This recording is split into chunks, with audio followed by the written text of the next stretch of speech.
Primeramente quiero agradecer a Leire, a Pachi por la oportunidad de haberme invitado y compartir hoy este espacio con ustedes. La verdad que estos días fueron hermosos, toda la experiencia que estamos compartiendo juntos. Y bueno, quiero agradecer también a mi marido, a Mario, que es un santo que me acompaña y me apoya siempre en todo. Así que bueno, gracias de corazón por el interés, por tener ganas de compartir este espacio de María Magdalena. Entonces les cuento un poquito de cómo llego yo a María Magdalena. Bueno, la realidad es que siento que durante muchos años ella se me iba apareciendo, como que yo la iba buscando y ella me iba encontrando. Era como que en cada cosa que yo iba haciendo, María Magdalena aparecía. Aparecía en un libro, aparecía, no sé, en un cuadro, en un lugar inesperado, o alguien me regalaba algo y había una postal con una imagen de María Magdalena. Entonces fueron muchas cosas las que me fueron acercando a ella. Les diría que, imagínense, yo tenía 11, casi 12 años, no sé, se ve que era chica y ver tanto brillo, tanto dorado, tanto esplendor, eso despertó en mí muchas ganas de empezar a estudiar la historia de Francia. Y la historia de Francia probablemente en ese momento creí porque me sentí muy atraída por las pinturas, por la decoración, por la vida de Luis XIV. Entonces ahí empecé a estudiar la vida de los reyes de Francia, les diría a los 12 años. Y una cosa, ¿no?, nos va llevando a la otra y la información nos va llegando. Y un día llegué a la historia de los cátaros, porque es imposible estudiar y leer la historia de Francia sin llegar en algún momento al pueblo cátaro, con el cual yo me identifico tremendamente. Cuando pensaba en lo que les iba a contar hoy y cómo iba a hablar, yo siempre trato de ser cuidadosa cuando hablo de María Magdalena, primero porque es una responsabilidad muy grande lo que cada uno dice, y porque voy siempre con pie de plomo tratando de leer un poquito la audiencia, ¿no? Porque si uno entra... Pero me siento tan a gusto con los dos expositores y colegas anteriores que entonces me siento como muy relajada para poder compartir con ustedes lo que, además de lo que vamos a ver ahora, cómo armar este rompecabezas de la vida de esta maravillosa y magnífica mujer, María Magdalena, la vamos a ir descubriendo de a poquito y con lo que, bueno, fue un poco mi descubrir todos estos años. Entonces, habiendo dicho esto, yo siento que para poder armarnos una imagen verídica, o por lo menos nunca vamos a tener la verdad al 100%, pero ir transitando y delineando una figura de María Magdalena, tenemos que armar este rompecabezas uniendo piezas de los textos canónicos, los apócrifos, mucho de tradición oral y también de simbología. Entonces ahí es donde vamos a empezar a armar las piezas. Desde luego que por mi sentir, los evangelios apócrifos son los que abrazo con mayor fervor, se podrán imaginar, ¿no? Que son los que más me convocan y los que más me sorprendieron. Y yo vengo de una formación cristiana. Yo estudié en una escuela de monjas, en una familia católica, practicante pero tranquila, ¿no?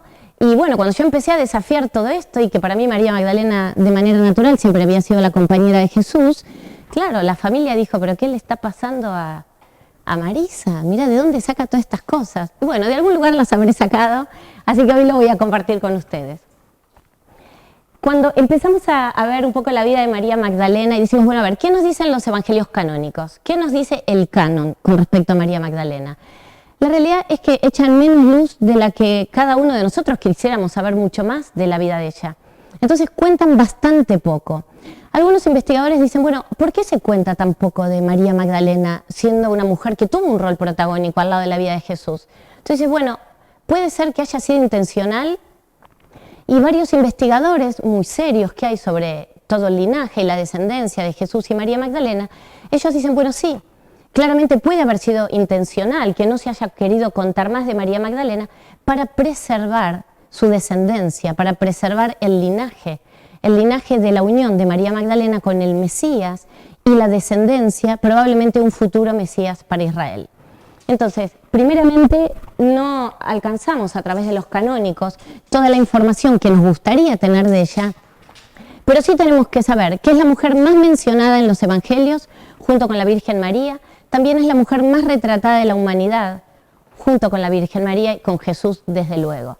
¿no? Que los ponen en un lugar diferente. ¿Qué dicen los 4 evangelistas? Bueno, los 4 evangelistas reconocen que ella se llamaba Miriam de Magdala.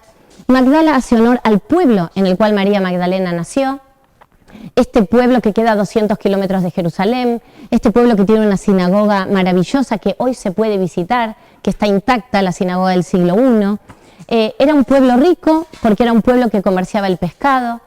De hecho, el padre de María Magdalena era un comerciante rico, por eso también los evangelistas van a decir que María Magdalena era una de las mujeres que soportaban económicamente el ministerio de Jesús, porque ella es descendiente de una familia rica, con un buen poder adquisitivo.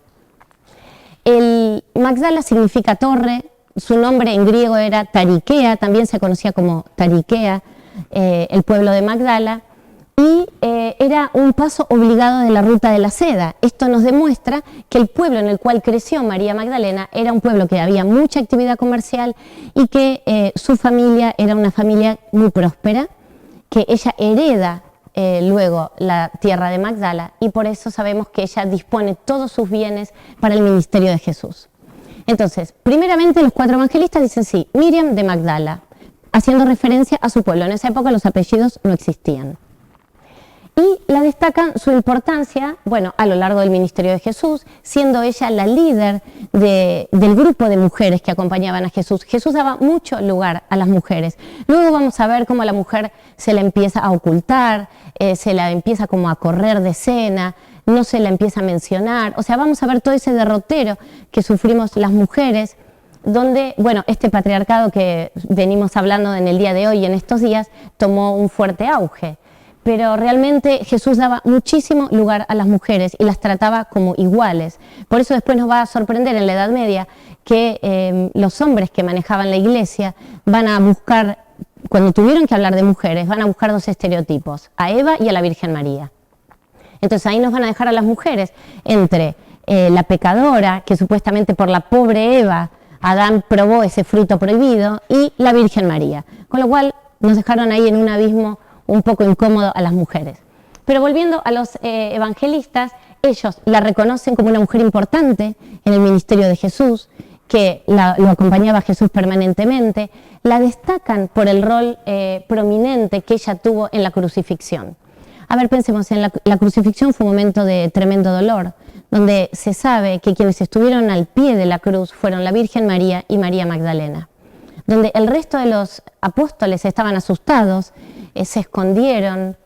En cambio, María Magdalena, lo que significaría para una mujer, pensemos, con el Imperio Romano, con los soldados, quedarse al pie de la cruz junto con la madre de Jesús, eso nos habla ya de una mujer de mucho coraje, de una mujer de mucha valentía, una mujer que fue fiel a su corazón, que no tuvo miedo, que no se escondió como el resto de los discípulos, no negó ni su amor por Jesús, ni haber sido una discípula de su maestro, de su rabí, como sabemos la triple negación de Pedro, como el Judas que entrega a Jesús.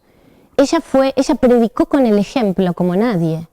Y estas son cosas que lo vamos a encontrar, hasta podrían ser cuestiones de sentido común, porque en realidad ella tiene este rol importante y que no se lo han quitado, porque por otro lado, ella es la máxima protagonista de la resurrección de Jesús. Jesús no se le aparece a Pedro, no se le aparece a la Virgen María, se le aparece a María Magdalena. Y hay un porqué que se le aparezca a ella. Desde luego que desde mi concepción y por todos estos años de lectura y de investigación, ellos fueron complementos sagrados, divinos, fueron pares e iguales. Un matrimonio místico. Ella estaba preparada para entenderlo a Jesús. María Magdalena fue una mujer que tuvo acceso al conocimiento. Su padre se llamaba Ciro, era jefe sacerdote y trabajaba con el sumo sacerdote de Israel. Él fue quien enseñó a María Magdalena los salmos, quien la formó, porque él venía de toda esta tradición. La madre se llamaba Eucaria y era como el complemento también de ese padre que formó a María Magdalena. Más allá de que sí, como hablamos a la mañana y dijo Nerea, ¿verdad? Necare, bueno, hablaste de la escuela de sacerdotisas de Isis, a la que se cree que María Magdalena a los 12 años pasó a formar parte de esta escuela donde se formaban espiritualmente las mujeres, donde tenían estos espacios de formación espiritual en grupos de mujeres solas. Con lo cual, María Magdalena era una mujer letrada, a diferencia de los apóstoles, que sabemos que eran iletrados, una mujer que tenía voz y voto, una mujer que en el siglo I era difícil levantar la voz, porque la mujer tenía un rol muy reducido. De hecho, se sabe que cuando las mujeres iban al templo, no podían preguntar en el templo, sino que si tenían alguna inquietud o alguna consulta, tenían que preguntárselo a sus maridos en sus casas, ni siquiera en el trayecto del templo a la casa. Entonces la mujer calladita y sumisa, como decía San Pablo, es como que luce mejor, digamos, ¿no? Era lo que ocurría en ese entorno en la época. Pero el rol protagónico de María Magdalena en la crucifixión es innegable. Entonces, ella fue la digna elegida para ver a Jesús en su primera aparición pública, cuando Él se aparece en la resurrección. Ahora, también ella estuvo en ese momento, ella estuvo en el momento indicado para esperar a Jesús. Ella es entonces la testigo de la crucifixión, de la sepultura, de la resurrección, obviamente de la tumba vacía. Cuando María Magdalena llega ese día al Santo Sepulcro, ¿qué iba a hacer? Bueno, ella iba a ungir a Jesús, a su esposo, con los santos óleos. Eso queda solamente en manos de un familiar, de una persona muy íntima, alguien que pudiera ir a limpiar el cuerpo de ese familiar. Entonces, por eso ella llega primero para ungir. Cuando ella va y le cuenta, Pedro, Andrés, no le creen, ya directamente no creen en su palabra, y ellos tienen que ir a constatar que lo que ella estaba diciendo era cierto. Entonces acá ya vemos que había también cierta tensión en no querer creer en la palabra de una mujer, y de una mujer tan cercana a Jesús, que tantos celos había despertado en este grupo en algunos apóstoles, no en todos. Entonces, María Magdalena tiene este rol privilegiado. Ella, desde que ve a Jesús resucitado y Jesús le dice, ve y cuenta a tus hermanos que me has visto, se calcula, se estima que ella habrá tardado aproximadamente entre 1 hora y media y 2 horas en llegar al lugar donde estaban los apóstoles. Entonces, hay algunas teorías que dicen que en ese lapso de 2 horas, María Magdalena fue la verdadera cabeza de este nuevo movimiento que después se va a llamar cristianismo, porque nadie más había develado el misterio, solo ella. Ella tenía en su corazón, ella lo había visto a Jesús, el resto todavía no lo habían visto. Entonces, muchos coinciden con que en ese periodo de tiempo, ella fue la cabeza, la descendiente natural, o la líder, la que iba a continuar el movimiento iniciado por Jesús, porque fue la única a la cual Jesús eligió y la hizo digna para recibir la verdad de su resurrección. Entonces, ella fue, como digo, la testigo clave, pero también ella fue el nexo entre la muerte y la vida. Ella fue el puente, la que unió ese dolor que había por la muerte de Jesús, pero fue la digna en haberlo visto resucitado, con lo cual ella fue ese puente, fue ese nexo entre lo que todos se habían quedado pensando de esa muerte tan traumática, a después la buena nueva de la resurrección de Jesús. Entonces, continuando un poquito más, después, ¿qué más nos van a decir los evangelios? Nos van a decir, bueno, primeramente que no hay un solo evangelio que diga que María Magdalena haya sido prostituta. Esto es algo que a mí puede sonar reiterativo, pero yo en cada lugar que tengo oportunidad de hablar y de llevar el mensaje lo voy a decir, porque es lo que sentí desde el día 1, que tenía que como limpiar un poco este nombre. Porque cuando a cualquier persona le preguntamos por María Magdalena, lo primero que dicen, la prostituta arrepentida, la que lloró. Bueno, déjenme decirles que María Magdalena no fue prostituta, no se arrepintió de nada, no hizo penitencia, no es esa imagen que se ha construido de ella. Y a ver, a los hechos podemos remitirnos, vamos a los canónicos. En los canónicos no hay un solo evangelio que diga que ella haya sido prostituta. La única mención que vamos a encontrar que se la consideró pecadora es en Lucas, donde Lucas habla que Jesús le quita 7 demonios. Pero parece que no solamente a María Magdalena, Jesús hace este exorcismo y le quita los 7 demonios, sino a muchas mujeres, como ustedes pueden leer ahí. Si bien menciona a María, llamada Magdalena, de la cual habían salido 7 demonios, pero también nombra a Juana, a Susana. Ahora bien, ¿qué eran esos 7 demonios que nos habla Lucas? nadie llega a una conclusión certera. ¿A qué se refiere? 7 es el número de lo completo en la Biblia. 7 fueron los días de la creación. 7 son los pecados capitales. Hay algunos investigadores que cuando investigan los 7 demonios y hacen un análisis muy profundo, dicen que en esa época se creía que la mayoría de las mujeres, y me da hasta pudor decirlo, eran histéricas. Entonces, esa histeria, eso que la mujer no podía expresar de manera pacífica, lo hacía como de manera exacerbada, lo hacía a los gritos, y esta palabra histeria es la que ellos traducen supuestamente en demonios. Por otro lado, es claro decir que Lucas no conoció a Jesús. Lucas, si bien es uno de los 4 canónicos, no lo conoció en vida, sino que su evangelio está escrito por comentarios que otras personas le fueron diciendo. Lucas era seguidor de San Pablo tampoco conoció a Jesús. Entonces también es importante, para conocer la vida de Jesús, primero, como dice Alberto Curi, un escritor brasilero que escribió El hombre más feliz del mundo y cuenta la historia de Jesús, él dice, primero tenemos que conocer a sus biógrafos. Entonces, bueno, vamos a conocer a sus biógrafos. Bueno, el biógrafo que habla de los 7 demonios en María Magdalena nunca caminó al lado de ellos, no les conoció la cara ni la voz. Y el maestro de este hombre que escribe esto, tampoco, ¿no?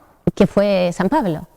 Tampoco lo conocieron. Entonces, yo tengo como mis serias dudas de dónde sacó esto. Y a partir de estos 7 demonios y de que Lucas la nombra pecadora, es como de ahí después se va a agarrar la tradición para decir que esta pecadora, no sabemos pecadora de qué, en qué había pecado, pero automáticamente la transformaron en prostituta. Pero en ningún lugar, cuando se habla inclusive de la pecadora que lava los pies de Jesús con sus lágrimas y los seca con sus cabellos, no se dice que la pecadora era prostituta. Se asumió, alguien asumió. ¿Y quién fue? Bueno, vamos a ver, Gregorio Magno. Pero hay toda una tradición para callar a esta maravillosa mujer. Entonces nosotros podemos preguntarnos, si María Magdalena no fue la protagonista principal de la historia de conversión más exitosa de la Iglesia Católica, porque a la Iglesia le vino fantástico tener esta mujer, ¿no?, como modelo de rol. Miren qué bien, de pecadora, hizo penitencia por su culpa, se arrepintió de sus pecados, y luego la fuimos a nombrar santa. Claro, tuvo que esperar 1969 años para que la Iglesia en el Concilio Vaticano II diga, no, esperen, no era prostituta, acá nos equivocamos. Vamos a modificar el misal romano, vamos a cambiar toda la liturgia y vamos a tomar la liturgia a la luz del Evangelio de San Juan Evangelista y vamos a sacar las palabras, ni prostituta, ni penitente, ni pecadora. Pero la pobre María Magdalena tuvo que esperar 1969 años para que eso ocurra y para que en realidad finalmente la nombren santa. Entonces, ¿quién fue esta mujer? Que si no fue la protagonista de esta prostitución, pero sí fue la protagonista y la que tuvo el rol prominente, fue la elegida por Jesús para hacer su primera aparición pública, ¿no? Qué mujer qué liderazgo, qué coraje, qué mujer fiel. Ella predicó con el ejemplo como nadie. Entonces, bueno, ahora vamos a entrar un poquito en qué nos dicen los evangelios apócrifos. Primeramente, una aclaración. Apócrifo no es falso, no es fraudulento. Apócrifo en esa época significaba oculto. Entonces, estos textos estuvieron ocultos casi 2000 años, hasta que en el año 1945 un campesino en el Alto Egipto, en Nag Hammadi, los encuentra dentro de una tinaja. Estos evangelios apócrifos, que bueno, por supuesto los que yo abrazo con muchísimo cariño son los de Tomás, el de Felipe, desde luego el de María Magdalena, el Pisti Sofía, pero hay 52 textos que nos van a contar con mucha variación la vida de Jesús. Nos van a traer sus enseñanzas, no tienen un relato cronológico como los canónicos. Vieron que los canónicos nos van contando la anunciación, el nacimiento, la huida, la crucifixión, la resurrección, la entrada. Bueno, estos no hablan de nada de todo eso. Hablan del lado más humano de Jesús, hablan de un lado oculto, tal vez hasta de probablemente algunas reminiscencias a los años perdidos de Jesús, esos que no sabemos qué es lo que pasó.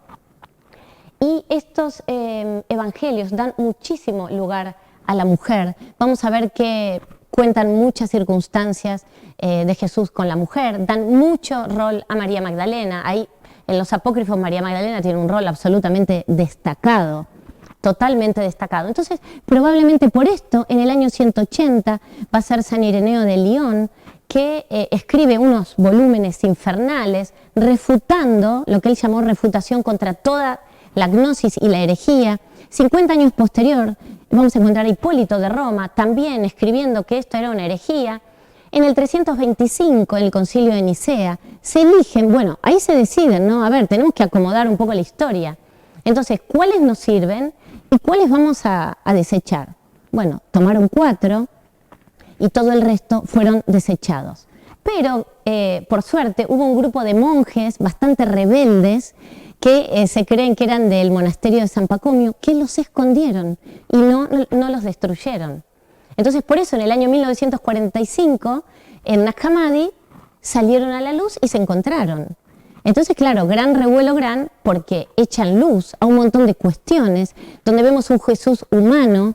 Entonces, lo que yo quise hoy, no entrar en profundidad, desde luego, en todos los evangelios, pero tal vez esas citas más desconcertantes o esas citas que son como más desafiantes para los que, bueno, hemos sido formados en el catolicismo y en el cristianismo.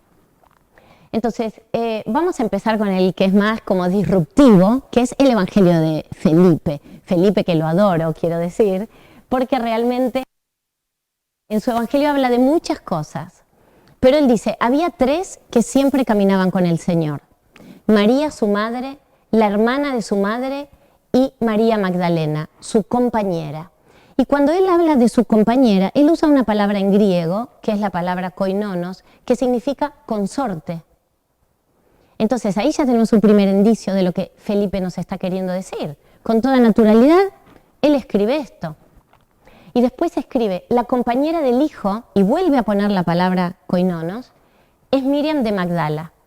El maestro la amaba más que a todos los discípulos. Él la besaba con frecuencia en la boca. Desde luego que hay todo un debate y hay mucha gente, pero en esa época besarse en la boca era habitual. Yo no imagino que Jesús fuera besando en la boca cuánta mujer se le cruzaba, ni que Pedro, ni que... No me imagino que Felipe haya contado esto porque era como el modus vivendi de la época. Él se refiere específicamente a que Jesús besaba a María Magdalena en la boca. En el Evangelio de María Magdalena faltan muchas partes que después vamos a ver, ¿no? Y en el de Felipe, la parte que dice, él la beó, falta, dice, él la besaba frecuentemente en K. Entonces hay gente que especula con alguna otra palabra. Claramente lo que él puso era que la besaba frecuentemente en la boca. Felipe también va a hablar del matrimonio. Él dice, el matrimonio es imperioso para que la raza humana continúe por la procreación. Esa era la mirada que Felipe tenía del matrimonio, de la unión entre el hombre y la mujer. Y esto también nos habla entonces de que un Jesús célibe realmente era improbable. Bueno, obviamente en el siglo I, un rabino que fuera a predicar la Torá adentro de una sinagoga, que no estuviera casado, eso era la herejía, en realidad. Entonces, creer que Jesús hubiera estado casado en el siglo I no era una herejía, era además lo esperable, que estuviera casado y que tuviera descendencia. Con lo cual, era algo natural y esperable para la época. Además, Jesús se cansó de decir, yo no vine aquí a abolir la ley, sino a ponerla en práctica. Y era lo que él en realidad hacía, él la ponía en práctica. Entonces, Felipe nos trae esa frase tal vez más reveladora, y después vamos a encontrar en el Evangelio secreto de Tomás, y aquí aparece una cita desconcertante, donde en realidad Jesús dice, bueno, María debe hacerse hombre para ser igual que ustedes, para tener este mismo espíritu viviente, y yo la guiaré. O sea, Jesús elige guiar a María Magdalena, no a cualquier otra mujer. La elige a ella, ¿por qué? Porque ellos podían tener un diálogo de igual a igual. ¿Y qué significa que la tiene que transformar en hombre? En realidad, nada más y nada menos que lo que tenemos que hacer todos, integrar el femenino y el masculino dentro nuestro, trascender el género, ¿no? Desarrollar y unirlo. Lo que pasa es que la cultura nos ha hecho separarlo de tal manera que cuando uno se siente con esa integración, es como que tal vez está uno fuera de la regla, pero en realidad todos tenemos que integrar nuestra parte femenina y nuestra parte masculina.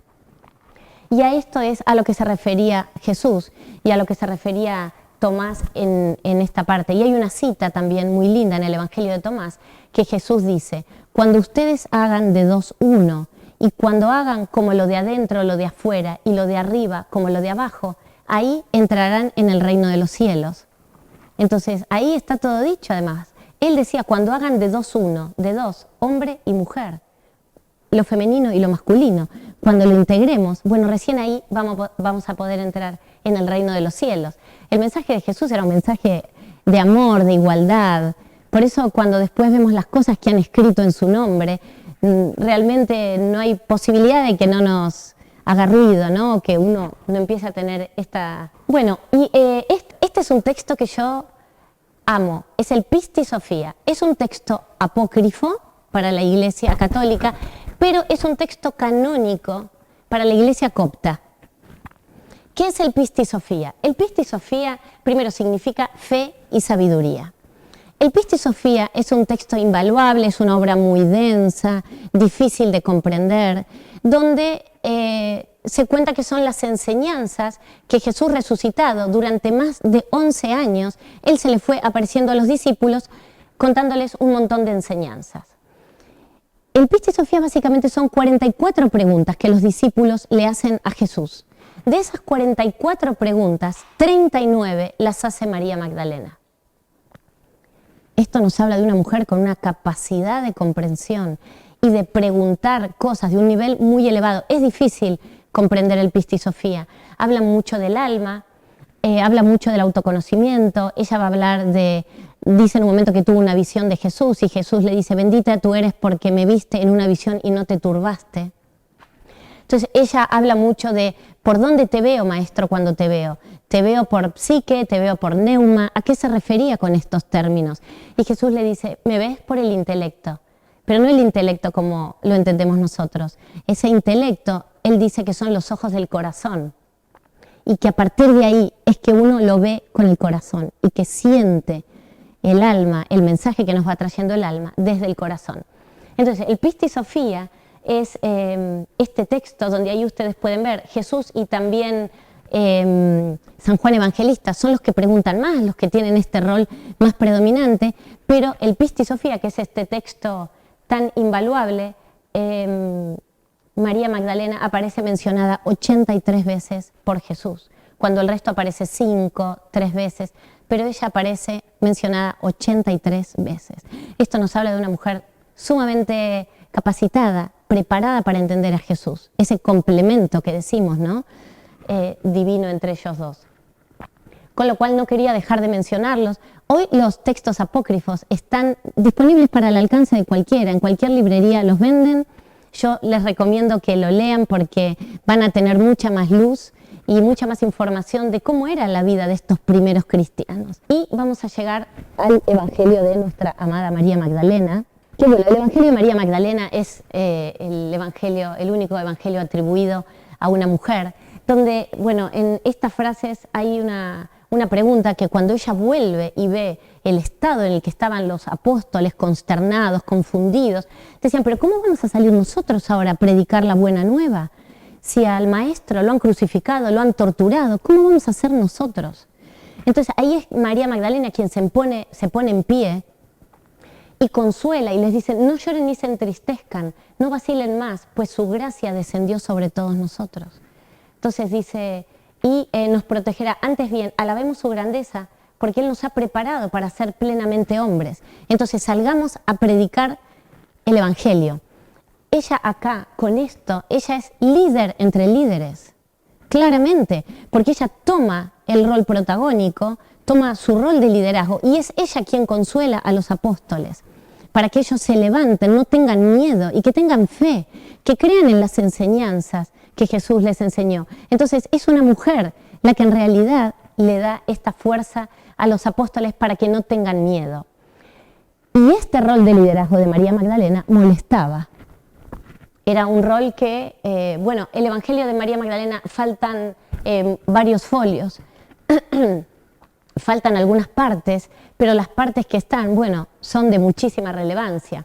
Entonces, en una parte, en ese mismo momento, Pedro le dice a María Magdalena, dice: hermana, nosotros sabemos que el Maestro te amaba a vos más que a cualquiera de nosotros. Cuéntanos estas enseñanzas que Él te impartió, de las cuales nosotros no fuimos testigos. Entonces ella le dice: lo que no les está dado o no les ha dado en comprensión, yo se los voy a contar. Entonces María Magdalena ahí empieza a contar una visión que tuvo con Jesús. Cuando ella termina de hablar, porque era complejo el diálogo que ellos tenían, cuando hablaban del alma, hablaban de los reinos celestiales, hablaban de términos, digamos, más de carácter divino, hablaban de una luz divina, no de cuestiones tan terrenales. Entonces, cuando María Magdalena cuenta esta visión, Pedro dice: ¿acaso nosotros tenemos que darnos vuelta y escuchar a esta mujer que está contando cosas que nosotros no conocemos y no nos hacen sentido? Entonces Andrés dice: yo no creo que el Maestro le haya contado a ella esas cosas y no a nosotros. Entonces ahí toma la palabra Leví Ben Alfeo, que era Mateo, y él dice: si el Maestro la hizo digna y le contó todas estas enseñanzas, ¿quiénes somos nosotros para desconfiar? Más vale, revistámonos del hombre que Él nos enseñó a ser y salgamos a predicar su evangelio. Todo esto está escrito, imagínense, en estos evangelios, con lo cual eran muy disruptivos para la línea que traían lo que fueron después los canónicos, porque es una mujer la que está tomando el liderazgo, la que en realidad puede haber sido la fundadora y la cabeza de este nuevo movimiento cristiano. Con lo cual, acá nos habla de una mujer líder, una mujer que no tuvo miedo en el siglo I de pararse y levantar la voz. Ella vino a cumplir una misión. Entonces, con lo cual, a María Magdalena nadie la iba a parar. Ni Pedro, ni Pablo, ni la Inquisición, con los catras, nadie. Por eso hoy, en el 2021, la seguimos convocando y la seguimos trayendo. Y su energía y su amor sigue estando en el corazón de cada uno de todos nosotros. Todos los que sentimos el llamado, estamos hoy acá reunidos. Entonces, por algo, la luz y el mensaje de María Magdalena hoy tomó de nuevo tanto auge, porque es cierto que hace unos años que otra vez y muy fuertemente, los últimos 2, creo yo, ¿no? Donde nos vamos reencontrando todos los que vibramos con esta energía tan amorosa. Entonces, finalmente, no termino la charla, solo les termino acá, porque ahora voy a entrar en otros temas, ¿no? Pero bueno, ella tiene un rol sumamente protagónico en los textos apócrifos, es un ejemplo por la madurez espiritual que ella tiene, presentada luego como la compañera de Jesús, este complemento sagrado y divino, y claramente ella es la que consuela. En la imagen que está ahí, ella está en un rol de maestra, ella está dirigiéndose a los cielos, tiene su evangelio, que ella siempre aparece con su evangelio en la mano, entonces está en una imagen de líder, de maestra, de apóstol, como se la reconoce, ¿no? Como la apóstol entre los apóstoles. Y ahora esto quería contarles, que por ahí es algo diferente, algo que anoche Leire decía: bueno, hablemos de amor, hablemos del Cantar de los Cantares. Y yo decía: no, espera, porque si hablo del Cantar de los Cantares, mañana, ¿qué voy a contar? El Cantar de los Cantares es un texto canónico, es un texto de amor en todas sus dimensiones, espiritual, físico, sexual, carnal, es un encuentro místico. ¿De qué nos habla el Cantar de los Cantares? El Cantar de los Cantares es un amor cantado entre dos amantes que se encuentran, entre el rey Salomón y la Sulamita. Tiene 117 versículos, claramente es el texto más erótico que tiene la Biblia, y es un texto que no habla de Dios. Entonces uno puede decirse: bueno, ¿qué hace un texto que no habla de Dios en la Biblia? Y además la Iglesia, con el Cantar de los Cantares, estaba en un brete. Si uno lo lee de manera literal, no va a ayudar al corazón del creyente. Muy por el contrario, lo va a incitar al amor carnal. Esto lo dice la Iglesia. Vamos a encontrar después que en el año 180 va a ser Orígenes, un padre de la Iglesia, que va a decir: bueno, en realidad la Iglesia es el alma del creyente, es esta novia sagrada mencionada en el Cantar de los Cantares. Y el novio sagrado es Cristo. Y el diálogo permanente de todo este amor apasionado, fogoso, no es más ni menos que un coloquio místico entre el alma del creyente, la Iglesia y el Cristo. Bueno, difícil, porque cuando los invito a que lean el Cantar de los Cantares van a ver que es difícil entender este coloquio místico. Entonces, más allá de eso, va a ser Orígenes en el año 185, este padre de la Iglesia, que va a asociar a María Magdalena con esta esposa sagrada. Y cuando nosotros avanzamos un poco más en el tiempo y vamos a llegar a la Edad Media, va a aparecer ahí San Bernardo de Claraval, que fue, digamos, la persona que más auge le dio a la Orden del Císter. Es decir, que en realidad este ejemplo de sagrada, este alma del creyente, es María Magdalena. Les digo que en los primeros siglos de nuestra era, el Cantar de los Cantares era el texto que estaba entre todas las personas, o sea, era muy difundido en Palestina y era muy difundido en la época de Jesús, el Cantar de los Cantares, como también los evangelios apócrifos, eran de lectura natural, se leían habitualmente estos evangelios que después fueron ocultados. Y por eso es que hay también toda esta asociación de Jesús y María Magdalena a partir del Cantar de los Cantares, dicho por un padre de la Iglesia, porque alguien puede decir, bueno, esto es dicho por un padre de la Iglesia y después por San Bernardo de Claraval, este monje de la Orden del Císter, fue el fundador en realidad, que vuelve a traerlo. Entonces, rápidamente en la Edad Media se asocia a María Magdalena con el Cantar de los Cantares. Y déjenme contarles algo, la festividad de María Magdalena es el 22 de julio. ¿Y saben en la liturgia? El Cantar de los Cantares. Entonces, fíjense, se leen el capítulo 3, 2, 3 y 4. Muy fuerte, ¿no? Porque uno podría decir, bueno, yo los invito a que lean el Cantar de los Cantares. Y algo más que trae el Cantar de los Cantares, uno de sus principales capítulos dice, bueno, morena soy, pero hermosa, oh hijas de Jerusalén. Y dice, no reparéis en que soy morena, es que el sol me ha quemado. Y también de aquí surge la tradición de las vírgenes negras. Y la Virgen Negra está asociada al oculto, a la oscuridad. De hecho, hay un escritor que me gusta mucho, que hace una interpretación hermosa del Cantar de los Cantares, que se llama Mario Satz.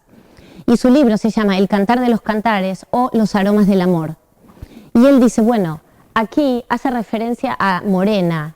El carbón también es oscuro, pero cuando se lo enciende, ilumina. Entonces, esa iluminación que trae luego lo que estuvo oculto, el color oscuro, la negrura, está asociado a algo que estuvo oculto.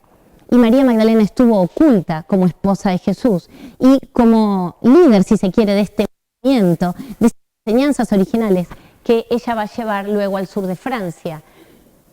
Entonces, toda la veneración a las vírgenes negras, que también parten y las trae el Cantar de los Cantares, va a estar asociada a María Magdalena. Actualmente en el mundo hay 450 vírgenes negras. 200 están en el sur de Francia. Nos dice que luego de la ascensión de Jesús, todos los apóstoles tuvieron que esconderse y escapar para preservar su vida.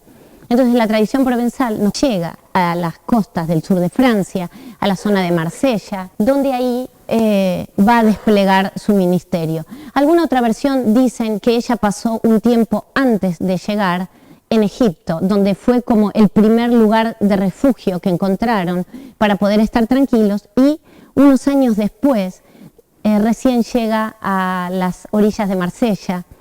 ¿Y con quién iba ella? ¿Con quién llega? Bueno, ella llega con sus hermanos Marta y Lázaro, llega con María Jacobé y María Salomé, llega también con Sidonio, se cree el hombre ciego a quien Jesús le devolvió la vista, y llega con Maximino, que va a ser la persona de máxima confianza y que va a estar siempre al lado de María Magdalena hasta su muerte.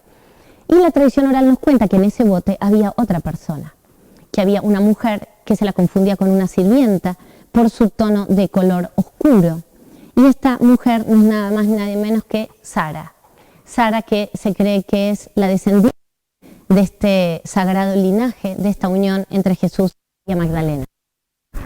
Bueno, Sara tiene allí su máxima iglesia en Saint-Marie-de-la-Mer, un pueblito que está muy cercano a Marsella. Allí se la venera todos los años. Ella es la santa y protectora de los gitanos. Es muy venerada Sara. La Iglesia Católica no la reconoce como santa, pero sí respeta su veneración y la tradición de Sara, pero por supuesto no está reconocida como santa.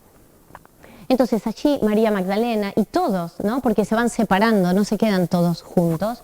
Marta se queda en un pueblo que se llama Tarascón y María Magdalena es también como una apóstol itinerante, como fue Jesús, un rabí itinerante, y ella va en su camino predicando, consolando. Realmente se dice que ella convirtió a muchas personas, que ella ofrecía la paz, que bautizaba allí también, y donde ella también desplegaba y llevaba ese mensaje original de Jesús, que era el mensaje del autoconocimiento. Era el mensaje de la conexión uno a uno, este camino de aprendizaje hacia adentro que hablábamos ayer también.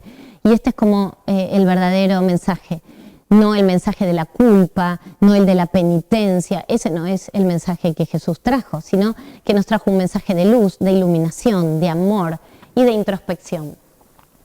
La realidad es que parece que María Magdalena debe haber hecho mucho ruido en el sur de Francia con su legado y con ser esta cabeza fuerte de este movimiento. Entonces allí fue que, dada la amplia veneración que María Magdalena tuvo en los primeros siglos de nuestra era, es que vamos a llegar al momento en el cual el Papa Gregorio Magno dice, bueno, a esta mujer hay que calmarla porque la influencia de María Magdalena se expandió muchísimo.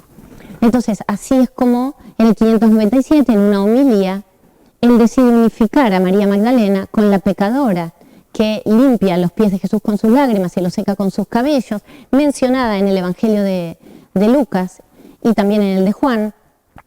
Entonces ahí hace como una unión de tres mujeres en uno y dice, bueno, María Magdalena es la pecadora, pero la pecadora la transformamos en...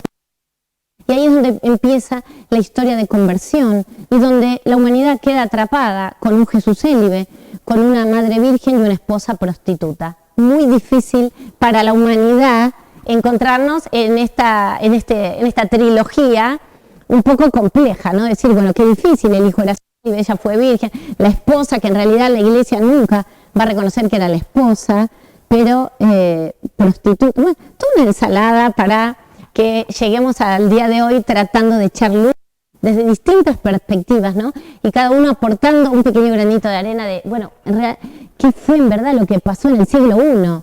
Porque seguimos tratando de dilucidar. Lo bueno es que hay fuentes, que hay material al cual podemos ir. Si bien hay mucho de tradición oral, pero también hay mucho escrito y hay relatos y crónicas de la época. Entonces, bueno, siempre la vemos semidesnuda. Ahora, fíjense esta en particular. Vamos a encontrar muchas imágenes de María Magdalena embarazada. Fíjense la calavera, que la calavera hace mención al Gólgota. Gólgota significa calavera.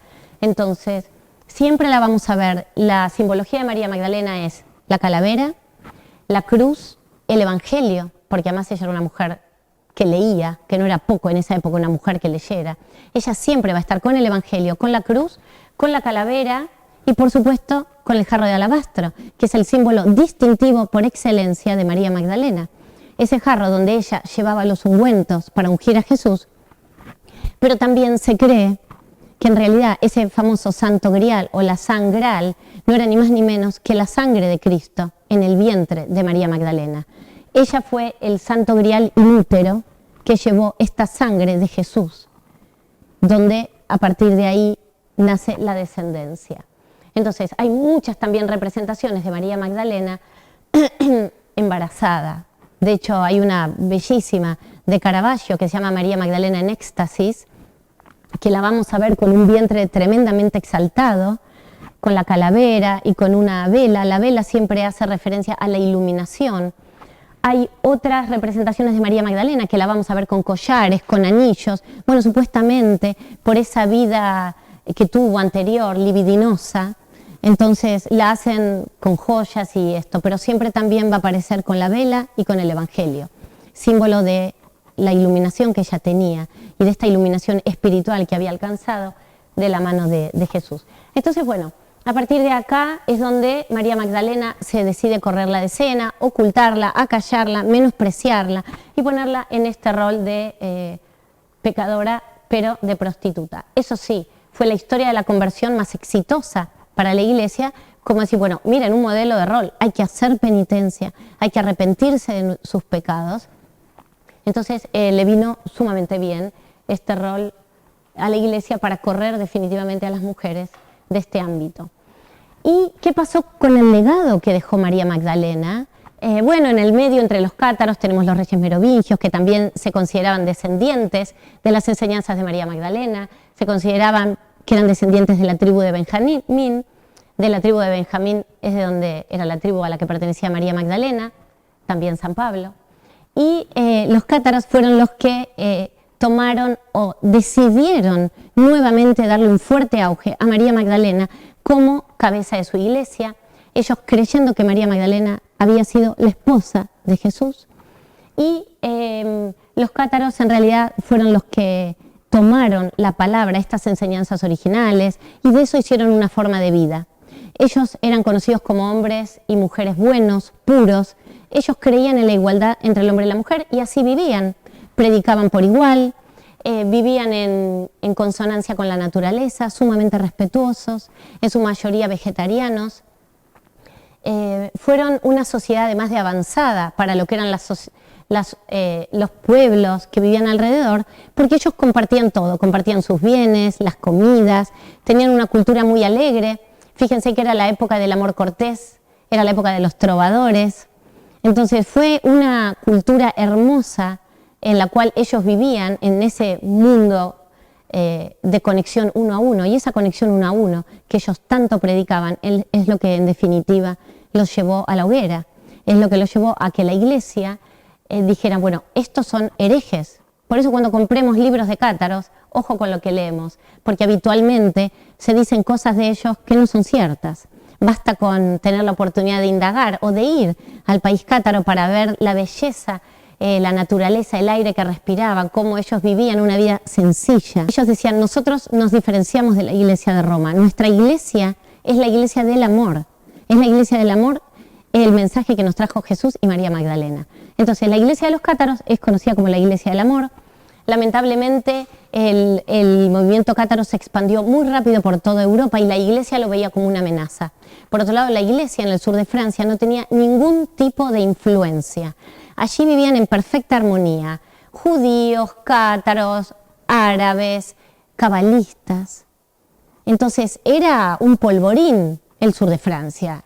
La Occitania era un polvorín, era un cruce de culturas judías, islámicas, cátaras. Bueno, los cabalistas, estos místicos judíos que trabajaban en darnos a conocer como un mapa del alma.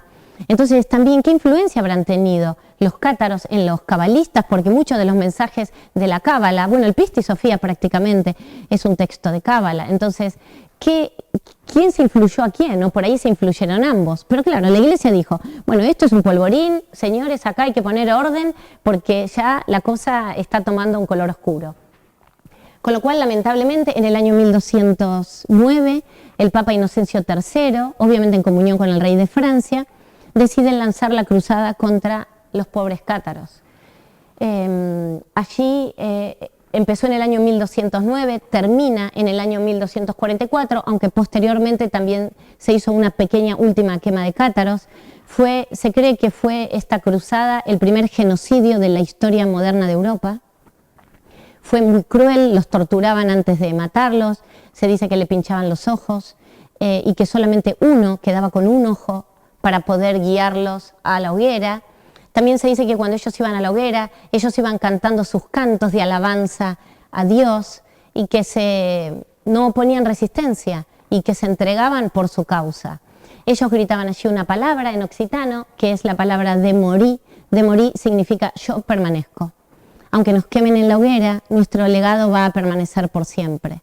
Y yo les aseguro que ir a esas tierras y resonar con la energía cátara, uno se da cuenta que el legado de los cátaros está más vivo que nunca.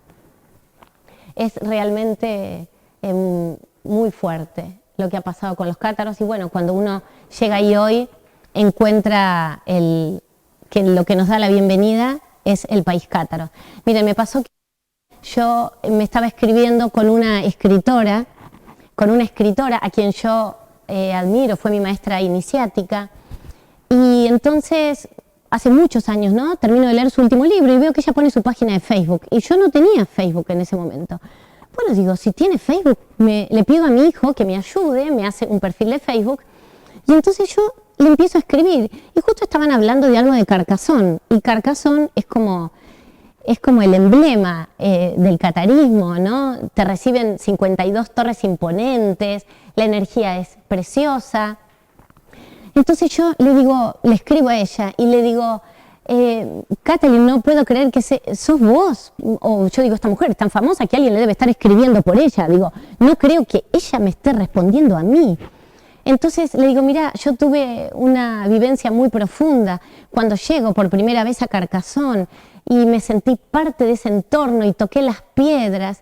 Y ella me dijo, es que el país cátaro siempre da la bienvenida a sus hijos cuando vuelven a casa. Claro, yo lloré en ese momento, tengo muchas ganas de llorar ahora, porque es como muy fuerte, ¿no? Es algo, bueno, cuando uno se siente que pertenece a algo, entonces es muy fuerte descubrir de manera consciente, tal vez, que uno pertenece a estos ancestros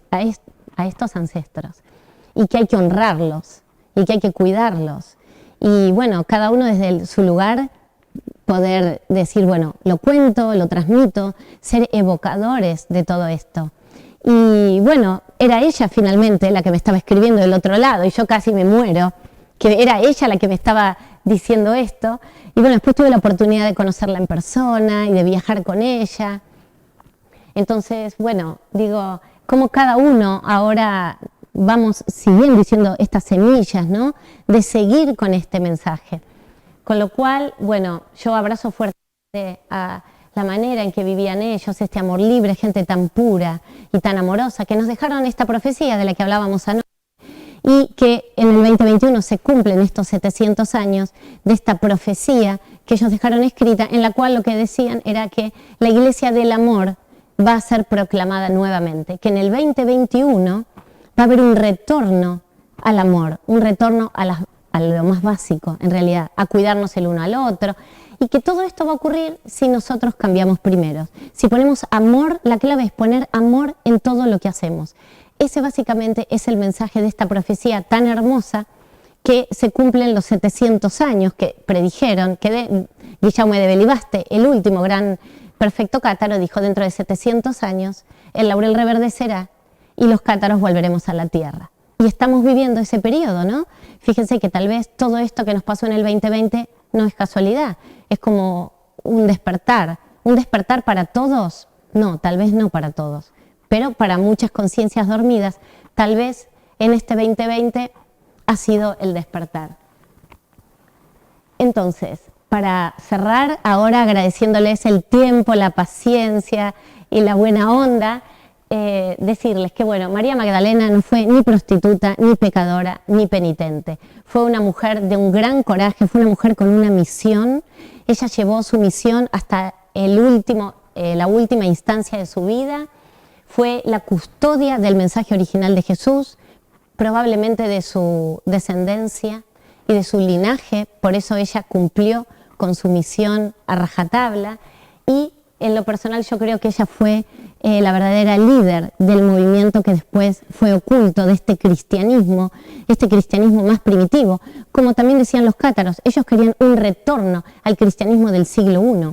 Cuando a mí me preguntan y me dicen: Marisa, ¿vos sos cristiana, sos judía? Porque mucha gente no sabe. Y digo, yo soy una judía del siglo I. Y así es. Entonces, ser una judía del siglo I es ser cristiana. Porque en realidad yo amo a Cristo, al Jesús verdadero, y de la mano de María Magdalena. Entonces creo que muchos de los que estamos acá, sin lugar a dudas, somos judíos del siglo I. Así que gracias a todos por la atención. Gracias.